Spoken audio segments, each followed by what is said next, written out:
ഇന്ന് നമുക്ക് യഥേഷ്ടം ഇൻവെസ്റ്റ് ചെയ്യാനായിട്ട് ഒരുപാട് മ്യൂച്വൽ ഫണ്ട് സ്കീമുകൾ അവൈലബിൾ ആണ്. അതിനുപരിയായിട്ട് ദിനം പ്രതി ഇന്ത്യയിലെ മിക്കവാറും എല്ലാ മ്യൂച്വൽ ഫണ്ടുകളും പുതിയ പുതിയ നേച്ചറിലുള്ള ഫണ്ടുകളുമായിട്ട് മുന്നോട്ട് വരുന്നുണ്ട്. ഇന്നത്തെ വീഡിയോയിൽ നമ്മൾ സംസാരിക്കുന്നത് ICICI Prudential മ്യൂച്വൽ ഫണ്ട് പുതിയതായിട്ട് ലോഞ്ച് ചെയ്ത ICICI Prudential എനർജി ഓപ്പർച്യൂണിറ്റി ഫണ്ടിനെ കുറിച്ച് കൂടുതൽ വിവരങ്ങൾ നൽകുന്നതിന് വേണ്ടിയിട്ടാണ്. ഈ ന്യൂ ഫണ്ട് ഓഫർ 2 ജൂലൈ മുതൽ 16 ജൂലൈ വരെയും അവൈലബിൾ ആണ്. ഇതിൽ നിക്ഷേപം നടത്തുവാൻ താല്പര്യപ്പെടുന്ന വ്യക്തികൾക്ക് ഈ പറഞ്ഞ പീരീഡിനുള്ളിൽ ഈ ഫണ്ടിൽ നിക്ഷേപം നടത്തുവാൻ സാധിക്കും. ഈ ഫണ്ടിൻ്റെ പേരിൽ നിന്ന് വളരെ വ്യക്തമാണ് ഏതൊക്കെ രീതിയിലുള്ള ഇൻവെസ്റ്റ്മെൻറ്റുകളാണ് ഈ ഫണ്ട് നൽകുന്നത്, അല്ലെങ്കിൽ ഈ ഫണ്ടിൻ്റെ ഇൻവെസ്റ്റ്മെൻറ്റ് ഒബ്ജക്റ്റീവ് എന്താണെന്ന്. ഇതൊരു സെക്ടർ സ്പെസിഫിക് ഫണ്ടാണ്. ഈ ഫണ്ട് നോർമലി ഇൻവെസ്റ്റ് ചെയ്യുന്നത് എനർജി റിലേറ്റഡ് ആയിട്ടുള്ള കാര്യങ്ങൾ കൈകാര്യം ചെയ്യുന്ന കമ്പനികളിലാണ്. ഇതിലിപ്പോൾ ഫണ്ടിൻ്റെ ഡീറ്റെയിൽസിൽ പറയുന്നത് എനർജി റിലേറ്റഡ് ആയിട്ടുള്ള ആക്ടിവിറ്റികൾ ചെയ്യുന്ന കമ്പനികളിലാണ്. അത് എക്സ്പ്ലോറേഷൻ ആകാം, പ്രൊഡക്ഷൻ ആകാം, ഡിസ്ട്രിബ്യൂഷൻ ആകാം, ട്രാൻസ്പോർട്ടേഷൻ ആകാം. അത് ട്രഡീഷണൽ ആയിട്ടുള്ള എനർജി റിലേറ്റഡ് ആയിട്ടുള്ള കാര്യങ്ങളുടെ പ്രോസസ്സിംഗ് ആകാം, അല്ലെങ്കിൽ പുതിയ എനർജി റിലേറ്റഡ് ആയിട്ടുള്ള കാര്യങ്ങളാകാം, അതായത് റിന്യൂവൽ എനർജി അതേപോലെയുള്ള കാര്യങ്ങൾ. പിന്നെ ഇത് കൂടാതെ തന്നെ ഓയിലും ഗ്യാസും യൂട്ടിലിറ്റീസും പവറും ഇതെല്ലാം ഡീൽ ചെയ്യുന്ന കമ്പനികളിലും ഈ ഫണ്ട് നിക്ഷേപം നടത്തുന്നുണ്ടാവും. ഫണ്ടിലെ മിനിമം ഇൻവെസ്റ്റ്മെൻറ്റ് എന്ന് പറയുന്നത് 5000 രൂപയാണ്.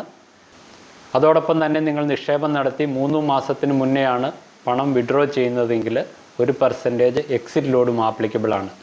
3 മാസങ്ങൾക്ക് ശേഷമാണ് നിക്ഷേപം പിൻവലിക്കുന്നതെങ്കിൽ എക്സിറ്റ് ലോഡ് ആപ്ലിക്കബിൾ അല്ല.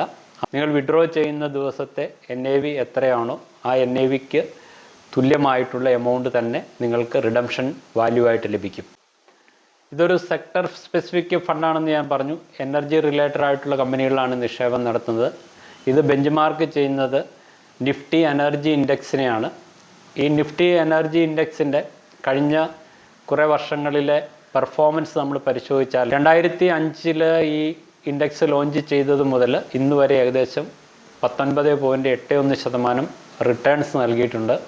കഴിഞ്ഞ 5 വർഷം 22% കൂടുതൽ റിട്ടേൺസും, കഴിഞ്ഞ 1 വർഷം 71% കൂടുതൽ റിട്ടേൺസും, YTD ഇയർ ടു ഡേറ്റ് ഏകദേശം 21% റിട്ടേൺസും ഈ പർട്ടിക്കുലർ ഇൻഡെക്സ് നൽകിയിട്ടുണ്ട്.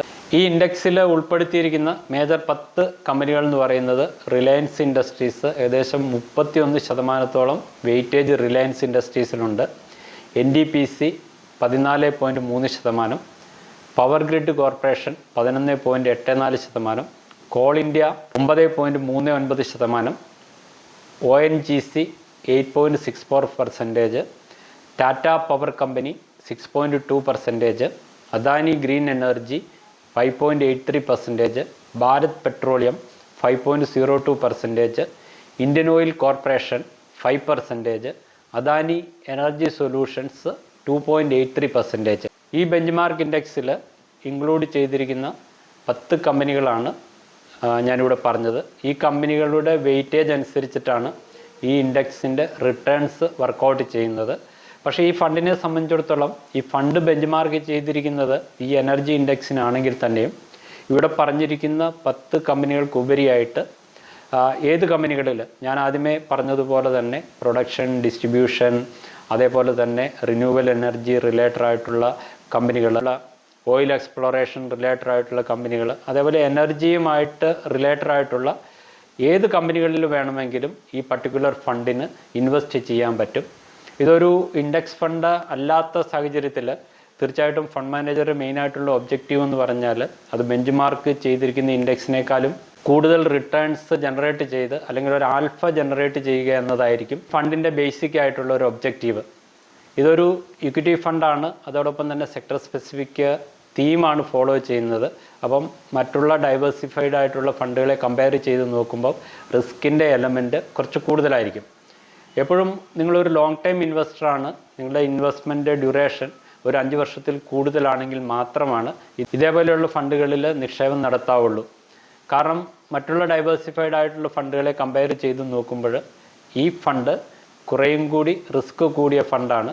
അതോടൊപ്പം തന്നെ എനർജി റിലേറ്റഡ് ആയിട്ടുള്ള സെക്ടറിൽ അനുദിനം കൂടുതൽ ഡെവലപ്മെൻറ്റ്സുകൾ വന്നുകൊണ്ടിരിക്കുന്നുണ്ട്. പുതിയ കമ്പനികൾ ഈ സെക്ടറിൽ ഓപ്പറേറ്റ് ചെയ്യുന്നുണ്ട്. ഇപ്പോൾ ഓപ്പറേറ്റ് ചെയ്യുന്ന കമ്പനികൾ പുതിയ പ്രോജക്റ്റുകളുമായിട്ട് പുതിയ ഡെവലപ്മെൻറ്റുകളുമായിട്ട് മുന്നോട്ട് പോകുന്നുണ്ട്.